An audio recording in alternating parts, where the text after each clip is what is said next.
Hello students, welcome to science institute. तो हमने अब तक क्या क्या पढ़ा है, देखो मैं आप लोगों को एक बार रिकॉल करवा देता हूँ।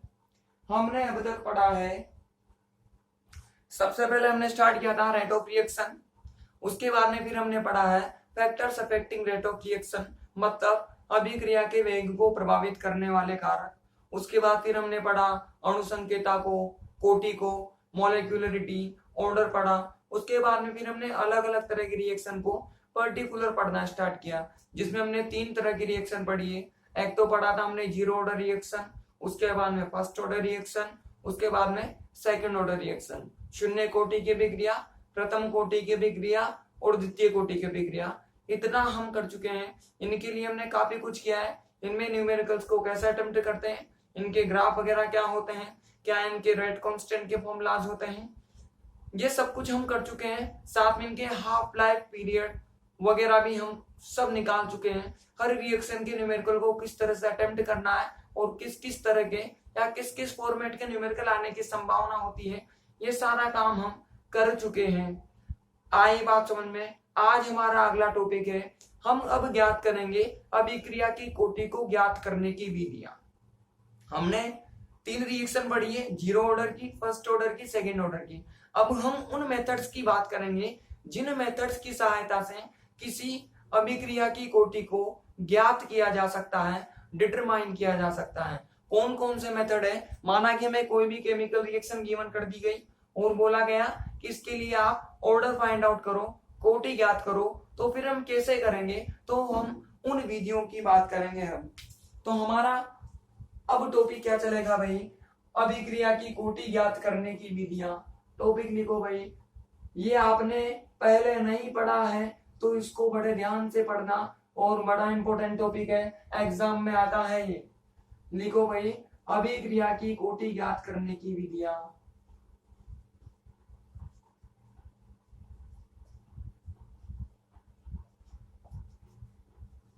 ज्ञात करने की विधियां।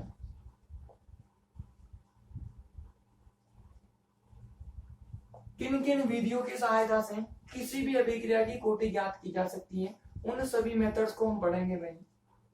मेथड्स ऑफ डिटरमिनेशन ऑफ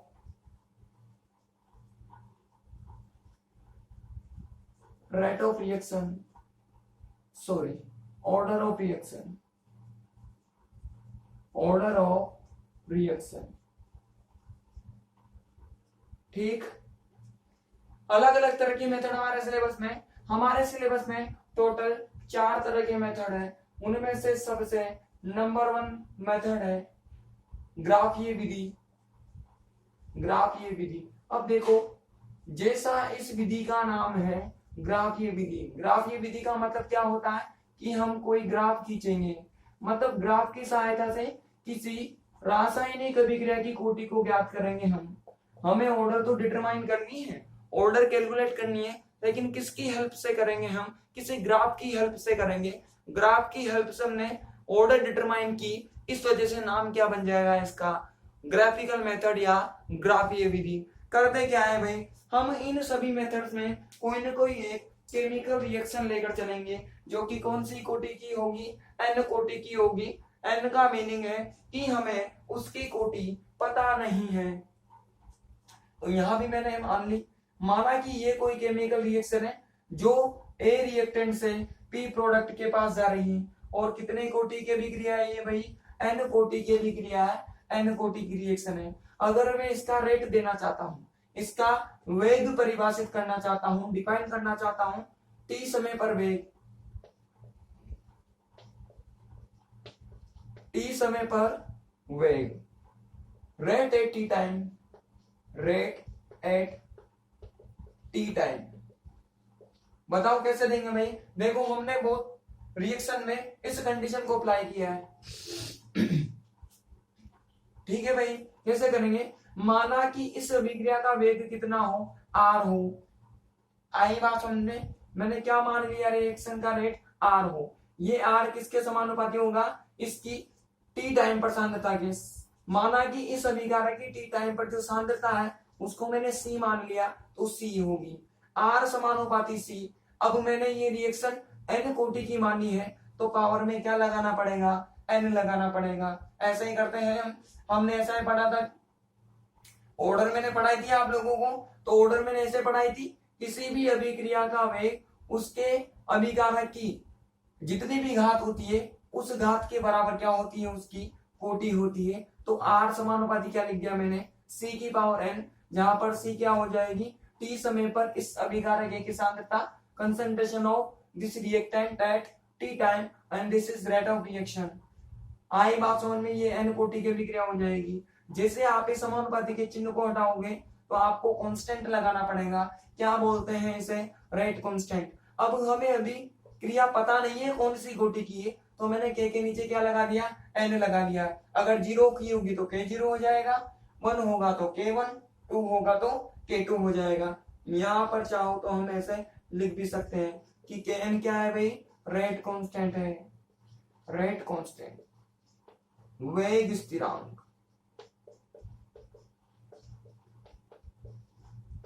आई बात समझ में, तो ये हो गया इक्वेशन नंबर 1 होगी हमारी। इस समीकरण पर लॉग ले लो आप, लॉग लेने पर या लॉगरिथम लेने पर, इसका लॉगरिथम ले लो भाई आप, तो क्या हो जाएगा भाई, on taking log, on taking log. देखना ध्यान से, लॉग इधर भी आएगा, लॉग इधर भी आएगा, दोनों साइडों में हमने लॉग ले लिया। इधर की तरफ ये हो जाएगा लॉग, और ये k की power n multiply kn multiply c की पावर n। आप जानते हो अगर लॉग में ये अलग से टर्म है, ये अलग से टर्म है, दोनों पद अलग अलग है, और कैसे है, मल्टीप्लाई में, तो दोनों अलग अलग हो जाएंगे, किसके साथ में, प्लस के साथ में। ये लॉग का फॉर्मूला होता है, बेसिक फॉर्मूला होता है, आपने इसके बारे में पढ़ा होगा 9th 10th में। तो ये एक बार तो लॉग kn के साथ आ गया, फिर ये मल्टीप्लाई किसमें चेंज होगा, प्लस में, और एक बार लॉग किसके साथ चला जाएगा भाई, इस c की पावर n के साथ चला जाएगा। अब आप ये भी जानते हो अगर लॉग में किसी एलिमेंट की पावर n हो, मतलब लॉग m की पावर n हो, तो ये जो पावर है ये कहां उतर कर आ जाएगी, आगे की तरफ ट्रांसफर हो जाएगी। एक लॉग का ये फॉर्मूला भी होता है, तो ये पावर कहां आ जाएगी, यहां पर आ जाएगी, और इधर की तरफ क्या हो गया, c। यहां पर देखो मैंने कौन कौन सा किस किस फॉर्मूले को लगाया। सबसे पहले लगाया मैंने log m into n. log m into n कैसे ओपन होता है, log m plus log n की तरह ओपन होता है। उसके बाद मैंने अप्लाई किया है log m to power n। ये किस तरह से ओपन होता है भाई, log कुछ इस तरह से ओपन होता है, n log m। देखो ये वाला फॉर्मूला तो यहां पर लगा है, और ये वाला फॉर्मूला मैंने अप्लाई किया है यहां पर। आई बात समझ में, ये हो जाएगी इक्वेशन नंबर 2। अब इस समीकरण की तुलना करनी है, या इसको थोड़ा सा रीअरेंज कर लो ताकि आप लोगों को अच्छे से समझ में आ जाए। मैंने इस टर्म को आगे की तरफ कर लिया, अगर मैं आगे कर दूंगा तो किसी को कोई दिक्कत होगी क्या भाई, क्योंकि ये प्लस माइनस में है, तो ये भी प्लस में, ये भी प्लस में, तो दोनों को आगे पीछे करने से कोई दिक्कत नहीं होगी। अब इसकी क्या कर दो, तुलना कर दो, y बराबर mx प्लस c से तुलना करने पर on comparing y is equal to mx plus c, y बराबर mx प्लस c से तुलना करोगे आप, तो बताओ यहां पर क्या क्या हो जाएगा, y बराबर इतना, m बराबर, देखो m इज इक्वल टू क्या हो जाएगा, n हो जाएगा, और x is equal to log c, x बराबर log c, और c बराबर क्या हो जाएगा, log k n। मतलब इस रिएक्शन का अंतःखंड जीरो नहीं है, इंटरसेक्ट जीरो नहीं है, मतलब ये अंतःखंड काटेगी, साथ में जो इसकी स्लोप है, और स्लोप कैसी है भाई, पॉजिटिव स्लोप है। तो इसका ग्राफ तो हमने बहुत बार खींचा है भाई, अरे खींचा था कि नहीं खींचा था, खींचा था। y वाले स्केल पर कौन चल रहा है, log r है, तो इधर की तरफ log r होगा। x वाले स्केल पर कौन है, log c है, तो यहाँ पर मैंने लिख दिया log c, और ये log kn, तो यहाँ पर जीरो होगा, आगे ऊपर बढ़ेंगे तो कहीं क्या मिलेगा हमें, log kn मिलेगा।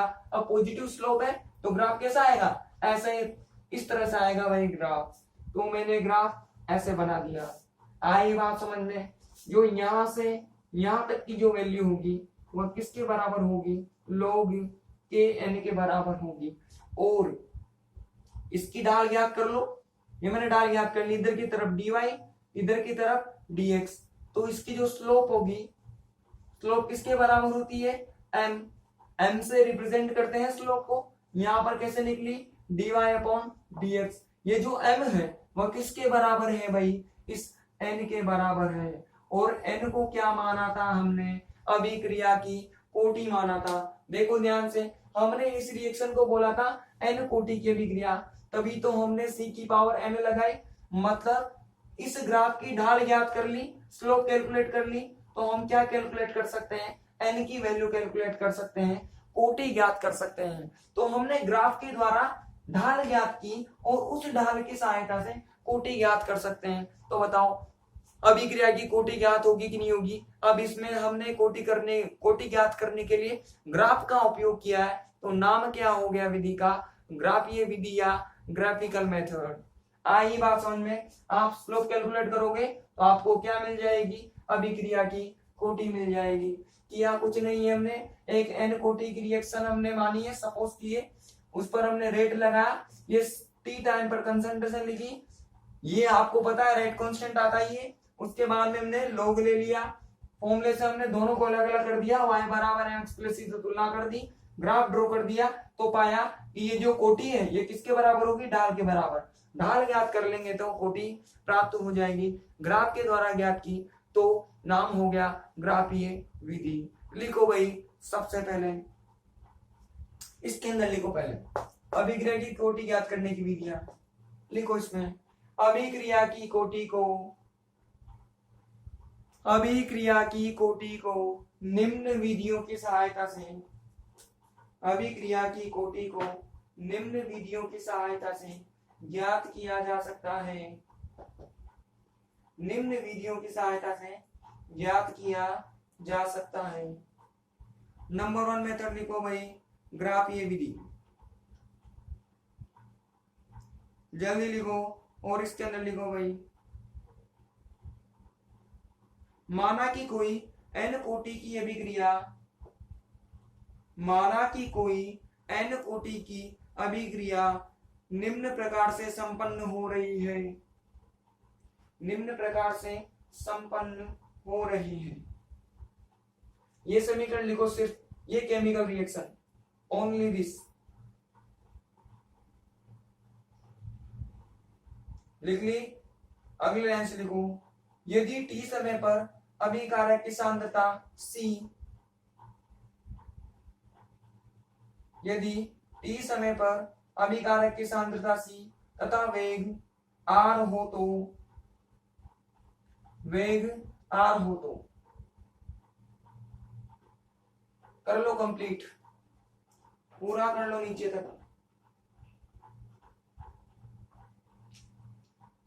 कंप्लीट कर लो भाई। कहां तक करना है आप लोगों को? यहां तक पूरा। और जिसको फॉर्मूले नहीं पता वो लिख लेना। इंग्लिश वाले बच्चे लिखो इसके अंदर, order of reaction can be calculated by, order of reaction can be calculated by following methods, can be calculated by following methods, following methods। Number 1 method लिखो, ग्राफिकल मेथड, ग्राफिकल मेथड। इसके अंदर लिखो suppose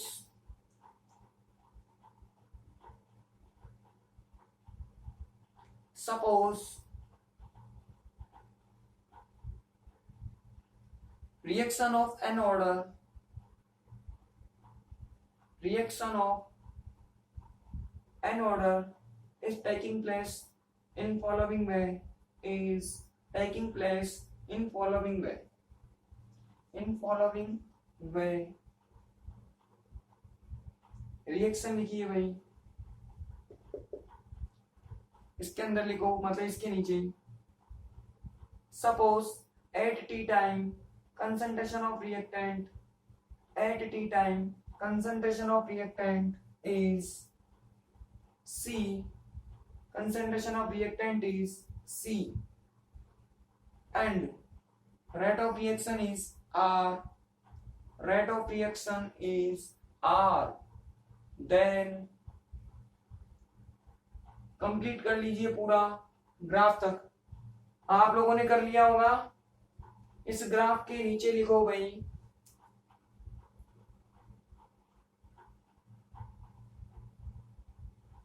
उपरोक्त graph की ढाल ज्ञात करके, उपरोक्त ग्राफ की ढाल ज्ञात करके स्क्रीनशॉट ले लो भाई। आप लोग करते हैं ना, सबको ऐसे करना है, आप लोगों को पता है करने का तरीका। उपरोक्त ग्राफ की ढाल ज्ञात करके अभिक्रिया की कोटि ज्ञात की जा सकती है। उपरोक्त ग्राफ की ढाल ज्ञात करके अभिक्रिया की कोटि ज्ञात की जा सकती है। अभिक्रिया की कोटि ज्ञात की जा सकती है।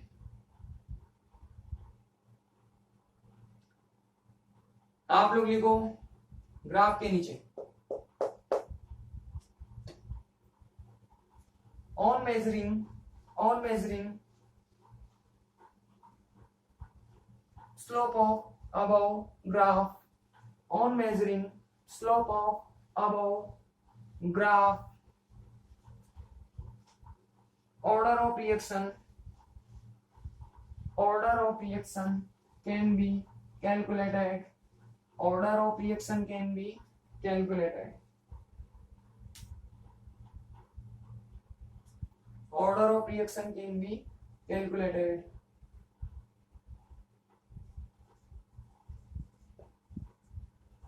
ठीक, अगला मेथड लिखो भाई half life period method, half life period method, अर्धायुकाल विधि, अर्धायुकाल विधि। अब देखो ये भी नाम से ही अपनी परिभाषा बता रही है। कैसे?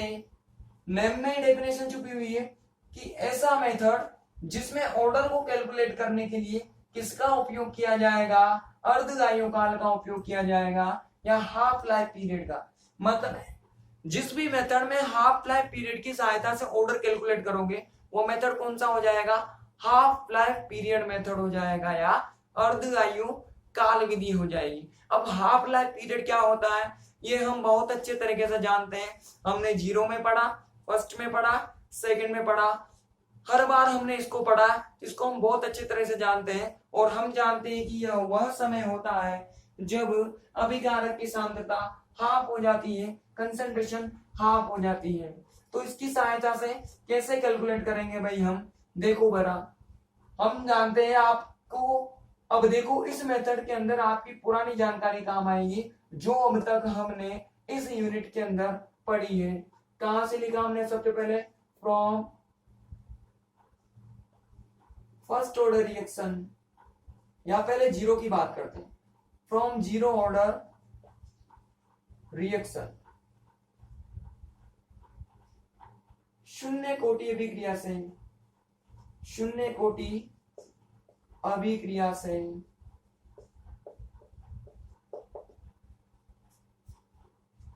शून्य कोटि अभिक्रिया से, मैं इंक भरता हूं एक सेकेंड।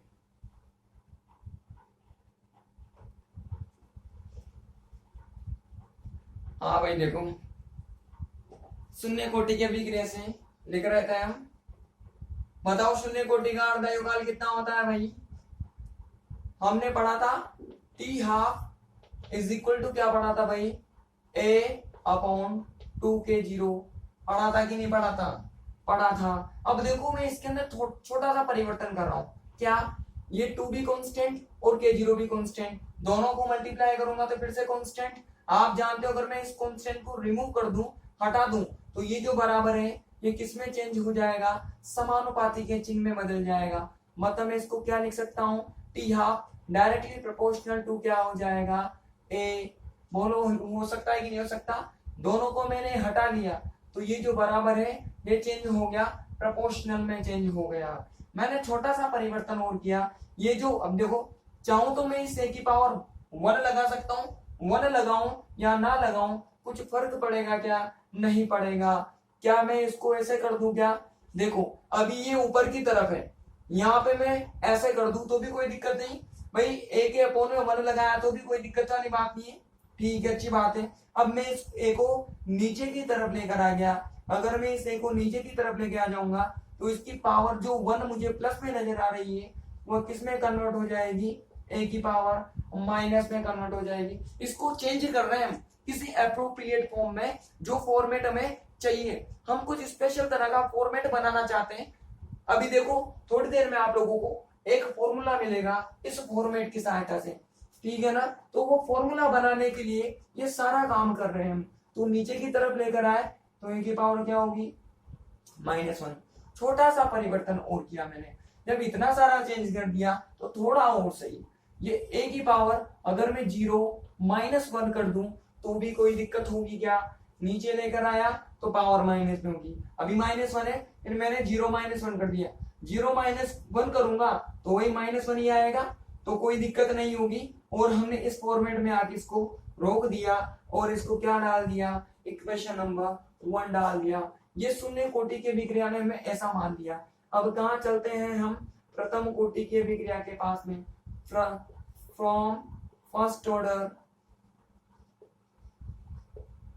फर्स्ट ऑर्डर रिएक्शन, प्रथम कोटि अभिक्रिया से, प्रथम कोटि अभिक्रिया, प्रथम कोटि अभिक्रिया का हाफ लाइफ पीरियड या अर्ध आयुकाल हमसे क्या कहता है भाई? कि टी हाफ जो होता है वो कुछ इतना होता है 0.693 अपॉन K1। बोलो इतना ही होता है क्या? अच्छी बात है। मैंने क्या किया देखो, मैं क्या कर रहा हूं देखो, ध्यान से देखना। ये जो बराबर है इसको मैंने ऐसे रखा, अभी मैंने इनके अंदर कोई परिवर्तन नहीं किया। ये K1 था, अगर इसके नीचे में a की पावर 0 लगा दूं तो किसी को कोई दिक्कत होगी क्या? a नहीं था, a लाना चाहता था मैं, तो मैंने a की पावर 0 कर दिया। आप जानते हो किसी भी एलिमेंट की पावर 0 हो तो उसका मीनिंग ऑलवेज 1 ही होता है, तो यहाँ ऑटोमेटिक सोल्व होके 1 आ जाएगा, तो इस रिएक्शन में कोई फर्क नहीं पड़ने वाला। तो अब देखो ये भी कांस्टेंट, ये भी कांस्टेंट, दोनों को डिवाइड किया तो कांस्टेंट। अगर इन दोनों कांस्टेंट को मैं हटा लूं तो ये जो बराबर है ये किस में चेंज हो जाएगा? समानुपाती में बदल जाएगा, प्रोपोर्शनल में चेंज हो जाएगा, और हमें वैल्यू क्या मिलेगी? 0, a की पावर 0 मिलेगी। मैंने छोटा सा परिवर्तन और किया, क्या?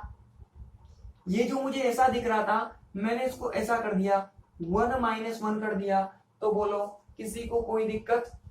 0 लाना है तो 1 -1 करोगे तो 0 ही आएगा, 0 सोल्व होके 1 ही देगा। यहाँ कांस्टेंट लगा दूंगा तो पूरा का पूरा फॉर्मूला हमें ऐसे के ऐसे मिल जाएगा।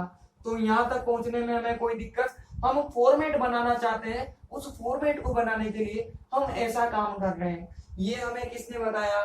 प्रथम कोटि की अभिक्रिया ने। अब हम कहाँ चलते हैं भाई? सेकेंड ऑर्डर की अभिक्रिया पर चलते हैं, द्वितीय कोटि की रिएक्शन के पास चलते हैं कि वह द्वितीय कोटि की अभिक्रिया हमसे क्या कहती है। तो उसका भी क्या यूज में लेना पड़ेगा? हमें अर्ध आयुकाल यूज में लेना पड़ेगा या हाफ लाइफ पीरियड को यूज में लेना पड़ेगा। बोलो उसका हाफ लाइफ पीरियड हमसे क्या कहता है? कितना फॉर्मूला होता है हाफ लाइफ पीरियड का? आपको ध्यान हो तो उसका फॉर्मूला इतना होता है 1/K2.A। ठीक, इसमें तो a पहले से था तो a बनाने की जरूरत नहीं है, यहाँ तो नहीं था इसलिए हमने बना लिया 0 लगा के। ये K2 कांस्टेंट, इसको वापस मैं रिमूव कर दूंगा तो बराबर किस में चेंज होगा? प्रोपोर्शनल में चेंज होगा, और ये क्या हो जाएगा? a की पावर 1 हो जाएगा। इसको मैं वापस से थोड़ा सा बदलूंगा। कैसे बदल दिया मैंने? मुझे 1 लाना है ना, तो मैंने क्या कर दिया? 2 की पावर a की पावर 2 -1। अब 2 -1 करोगे तो सोल्व होके 1 ही आएगा। तो बताओ कोई फर्क पड़ा क्या? मतलब इसको इस तरह से लिखा जा सकता है, और मैंने इसको क्या बोल दिया? इक्वेशन नंबर 3 बोल दिया। अब देखो तीनों इक्वेशंस पर गौर फरमाओ जरा। यहाँ पर गौर डालते हैं, यहाँ पर हम नजर डालते हैं एक बार, तो देखो ए ए ए तीनों जगह ए आया, पीछे की तरफ -1 -1 -1 फॉर्मेट नजर आया, ये 0 ये 1 ये 2, ये अलग है, लेकिन क्यों अलग है कारण जानते हैं। ये 0 ऑर्डर रिएक्शन है तो यहाँ पर 0 आया, ये प्रथम कोटि के विक्रिया है तो यहाँ पे 1 आया, याद है ना, 0 की ऑर्डर 0 होती है, प्रथम कोटि में ऑर्डर कितनी होती है 1, और द्वितीय कोटि की विक्रिया है तो यहाँ पर कितना आ गया 2 आ गया। अगर n कोटि की यह विक्रिया हुई तो हमने क्या लिख दिया, समीकरण 1 और 2 3 से, या फिर ऐसे बोल दो n कोटि की अभिक्रिया के लिए, n कोटि की अभिक्रिया के लिए for n order reaction, for n order reaction, बोलो 0 था तो 0 आया, 1 था तो 1 आया, सेकंड ऑर्डर था या द्वितीय कोटि थी तो 2 आया। ऐसे कैसे मैं n कोटि की अभिक्रिया के लिए लिख सकता हूं कि अगर n कोटि की अभिक्रिया का half life period T half हो तो उसका अर्धआयुकाल कितना हो जाएगा भाई, a की पावर n-1। बोलो होगा कि नहीं होगा, किसी को कोई दिक्कत? 0 तो 0 आया, फर्स्ट तो फर्स्ट आ गया, सेकंड तो सेकंड आ गया, तो n ऑर्डर की रिएक्शन के लिए मैं इतना लिख सकता हूं। n होगा तो यहां भी कितना आंसर आ जाएगा, n आंसर आ जाएगा। बोलो इस फॉर्मूले को लाने के लिए हमने इतना बड़ा प्रोसेस किया है कि हमने प्रथम को 0 को काम में लिया, फर्स्ट को काम में लिया, सेकंड को काम में लिया, क्योंकि हम कहां पर पहुंचना चाहते हैं, इस रिलेशन पर पहुंचना चाहते हैं। तो हमने जाना, हमने सीखा कि किसी n कोटि की अभिक्रिया का अर्धआयुकाल उसकी प्रारंभिक सांद्रता की n-1 घात के व्युत्क्रमानुपाती होता है। किसी भी n ऑर्डर की रिएक्शन का हाफ लाइफ पीरियड उसकी इनिशियल कंसंट्रेशन की n-1 पावर के इनवर्सली प्रोपोर्शनल होता है या व्युत्क्रमानुपाती होता है। इस रिलेशन को लाना चाहते थे हम। आई बात समझ में? ये क्वेश्चन 4 आगे बढ़ते हैं भाई। अब हमने एक रिएक्शन माना कि ये कोई n कोटि की विक्रिया है, ठीक है। इसके लिए मैं 2 कंडीशन मानता हूं।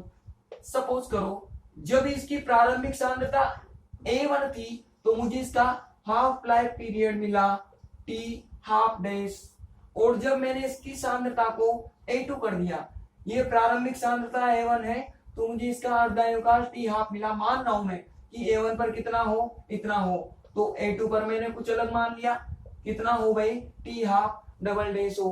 बोलो ऐसा मान लो तो किसी को कोई दिक्कत होगी क्या? अभी अभी हमने देखा T हाफ किस पर डिपेंड कर रहा है, A पर। अगर ये 1 होगा तो ये 1 होगा, इसको 1 बोल दो चलो। अगर ये 1 है तो ये भी 1 है, अगर ये 2 है तो ये भी 2 है। यहाँ पर 1 और 2 लिख नहीं सकते थे क्योंकि देखो 1/2 पहले से आ रहा है तो बहुत अजीब हो जाता। तो मैंने क्या लगा दिया, डैश लगा दिया और डबल डैश लगा दिया। तो 1 हो तो डैश, 2 हो तो डबल डैश। इन दोनों कंडीशन को अप्लाई कर दो ऊपर वाले समीकरण में। समीकरण 4 से फ्रॉम इक्वेशन 4 क्या हो जाएगा भाई, अगर इस वाले इक्वेशन पर अप्लाई करूंगा मैं तो T half directly proportional to क्या हो जाएगा, 1/a की पावर n-1। बोलो हुआ इक्वेशन नंबर 5।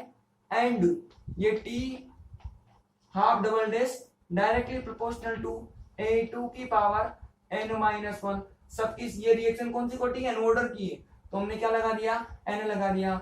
बोलो इक्वेशन 5 और 6 में किसी को कोई दिक्कत? 1 था तो T हाफ हो गया, 2 था तो T हाफ डबल डैश हो गया, दोनों वैल्यूज हमने मानी है, ठीक। अब 6 में 5 का डिवाइड कर दो, इस इक्वेशन में इसका डिवाइड लगा दो भाई, तो हमने क्या लिखा, फ्रॉम इक्वेशन 6 एंड 5, समीकरण 6 और 5 से।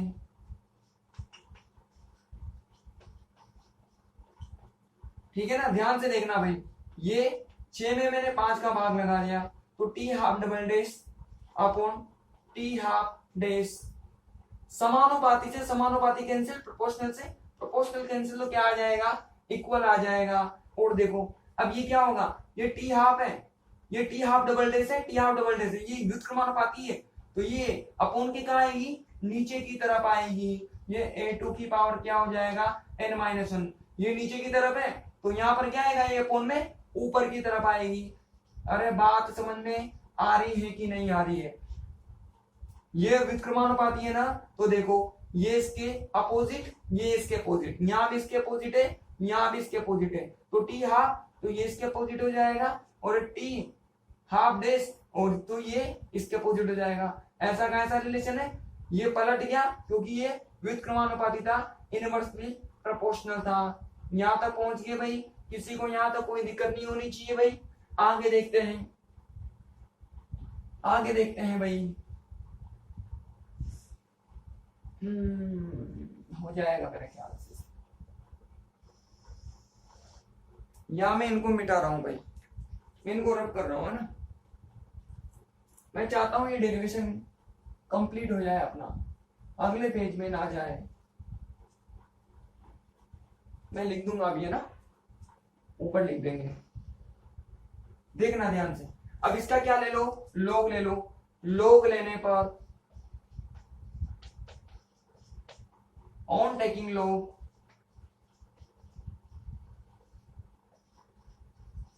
ठीक है ना, तो लोग लोगे तो क्या हो जाएगा भाई, दोनों तरफ लोग लेना पड़ेगा हमें।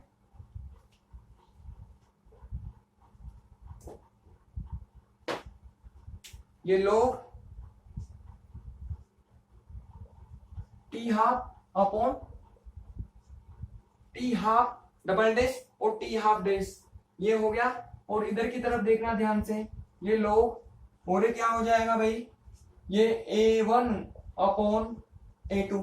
देखो भाई a1 की पावर भी n-1, a2 की पावर भी n-1, तो इनको मैं होल पावर n-1 कर दूं तो किसी को कोई दिक्कत, ये मैंने होल पावर क्या कर दिया, n-1 कर दिया। आई बात समझ में, होल पावर में मैंने n-1 कर दिया। अब आप जानते हो भी फॉर्मूला लगाया था, log m की पावर n-1, तो ये जो पावर है वह कहां आ जाएगी, आगे की तरफ आ जाएगी, ठीक है ना। ये पावर कहां की भाई, आगे की तरफ, और ये हो जाएगा log, और ये a1 अपॉन a2।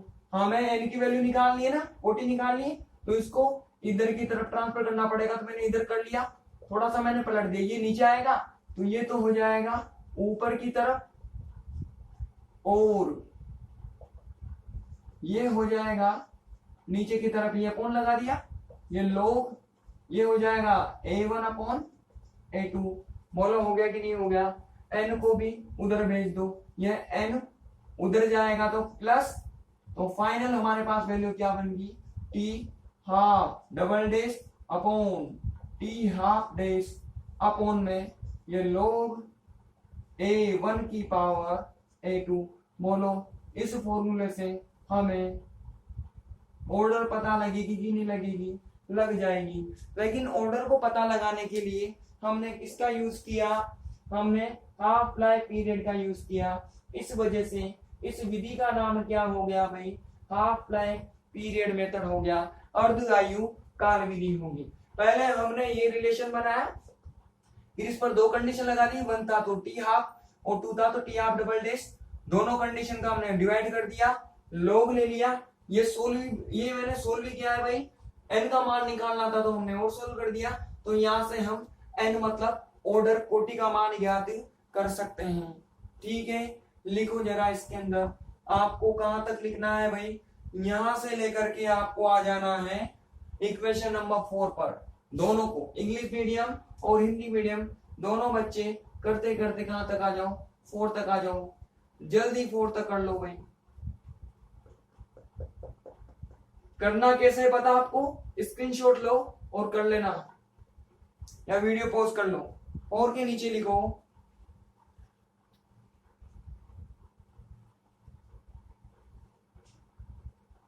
अतः अर्ध आयु काल प्रारंभिक सांद्रता की n-1 घात के, प्रारंभिक सांद्रता की n-1 घात के समा व्युत्क्रमानुपाती होता है।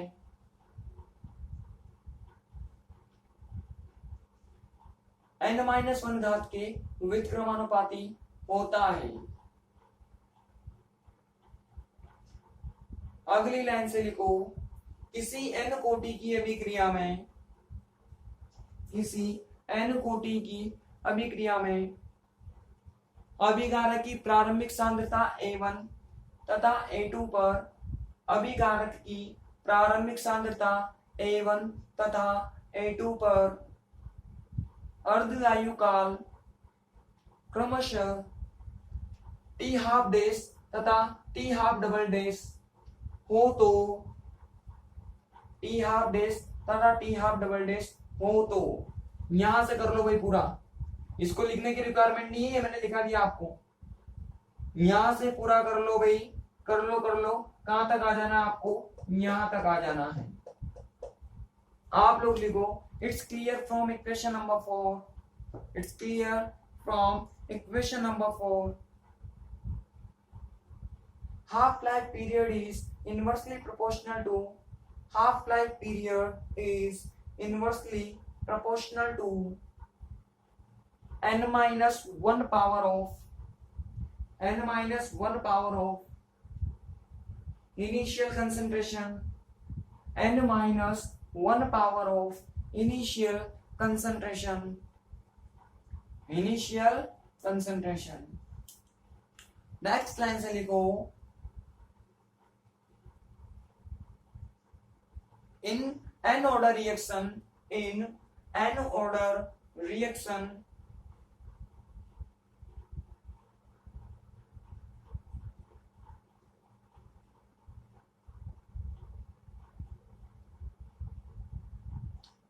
in n order reaction at A1 and A2 initial concentration of reactant, at A1 and A2 initial concentration of reactant, half-life periods are, half-life periods are T half days, half-life periods are T half days and T half double days, T half days and T half double days।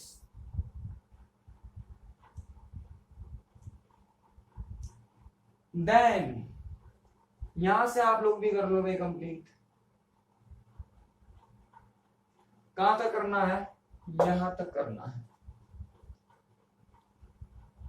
लिखो, हिंदी वाले बच्चों लिखो इसके नीचे, उपरोक्त सूत्र की सहायता से, उपरोक्त सूत्र की सहायता से अभिक्रिया की कोटि ज्ञात की जा सकती है, उपरोक्त सूत्र की सहायता से अभिक्रिया की कोटि ज्ञात की जा सकती है, अभिक्रिया की कोटि ज्ञात की जा सकती है। आप लोगों ने भी लिख लिया होगा भाई,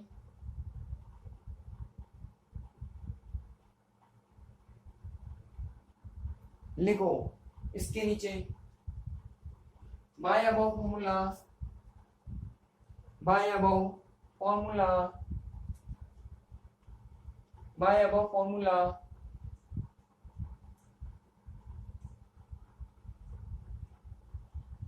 order of reaction can be calculated, order of reaction can be calculated, order of reaction can be calculated। ठीक, एक न्यूमेरिकल लिखो, मैंने कहा है आप लोगों से जितने भी फॉर्मूलाज आ रहे हैं सभी पर न्यूमेरिकल पूछा जा सकता है, आप लोगों को प्रिपेयर रहना है। न्यूमेरिकल्स में बस वैल्यू पुट करनी होती है, सोल्व करना होता है और कुछ नहीं होता। एक न्यूमेरिकल लिखो, होमवर्क है आप लोगों का, घर से करना है। लिखो, किसी अभिक्रिया में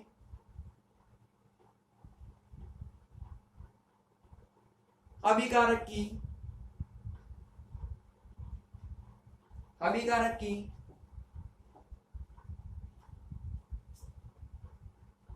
प्रारंभिक सांद्रता, अभिकारक की प्रारंभिक सांद्रता 5 मोल लीटर इनवर्स तथा 10 मोल लीटर इनवर्स पर 5 मोल लीटर इनवर्स तथा 10 मोल लीटर इनवर्स पर